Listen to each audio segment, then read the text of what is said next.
Hi everyone, this is Yana and thank you for stopping by today. I'm excited to be joining Pretty Pink Posh as a guest designer and celebrating their March 2016 release. So let's jump right in.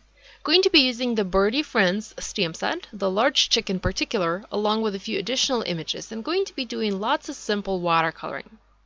I will be working on Arch's cold pressed watercolor paper. It's my current favorite paper when it comes to watercoloring. Well, this one and Tim Holtz one. I can't really decide which one I like best. I love them both. I love how Arch's takes the water and spreads the pigment, but I also love how Tim Holtz paper works fabulously with distress ink. And I also love it because it has a nice true white color as opposed to Arch's, which is a little yellow. Anyhow, I'm going to start by stamping my chick. I'm using VersaFine Onyx Black ink. It's a waterproof ink, and the reason I picked this ink instead of other waterproof inks that I have is because it's a pigment ink and it gives me a richer and darker black on this particular paper, which is a textured paper. It's hard to explain, but I just love how this particular ink stamps on this particular paper. I'm also stamping a branch using the same ink onto the same paper. I'll be fussy cutting both of these images out, so that's why I'm stamping them onto little bits of paper.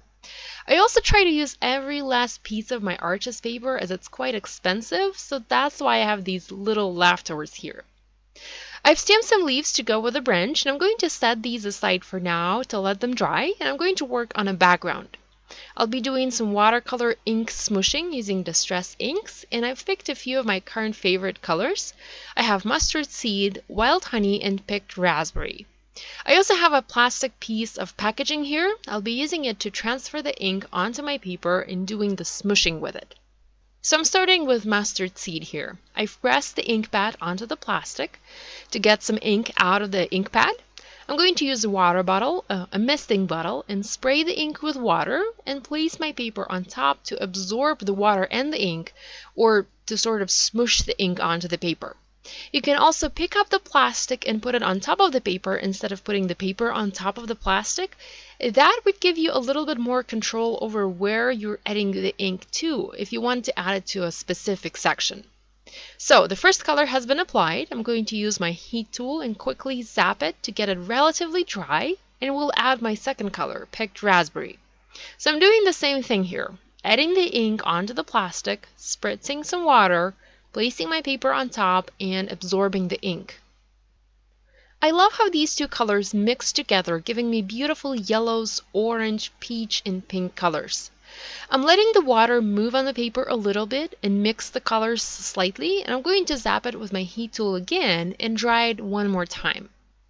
Watercolor backgrounds like these are just so fascinating, and no matter how hard you try, you'll never have two identical backgrounds, and that's the best part about them.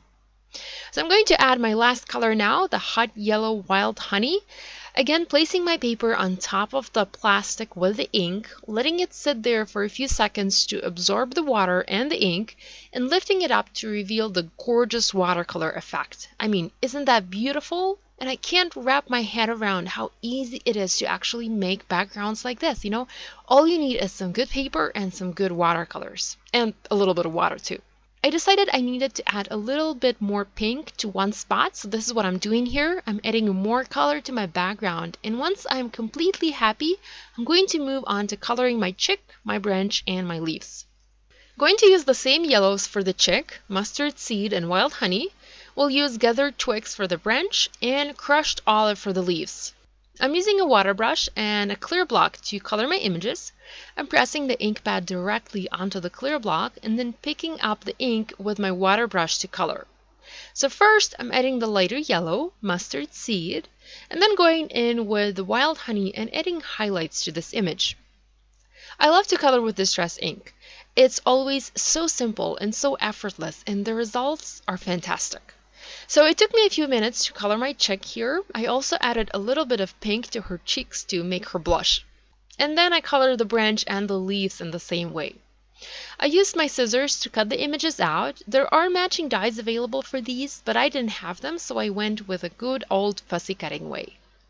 Now the idea for this card is to have my chick sit on a branch in a birdhouse. I tried many different ways to create a clean and simple looking birdhouse, and trust me, that is no easy job.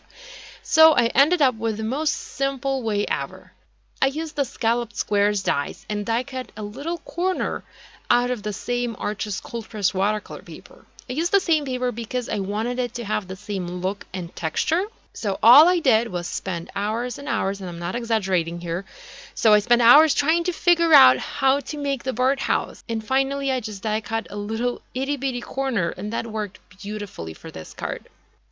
So I trimmed my corner and made it slightly smaller as I die cut it a little bit too big. And then I used multi-matte medium adhesive and adhered the branch. You can see I have a clear block sitting on top of it, pressing it down.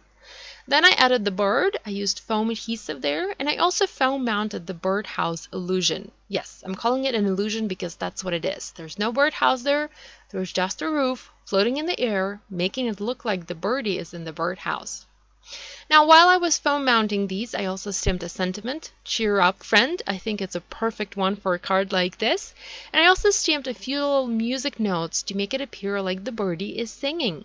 Once that was done, I foam mounted my watercolor panel onto a light gray card base, added a few leaves that I had fussy cut when I was cutting the rest of the images out, and embellished this card with a few clear sequins, which really made it pop.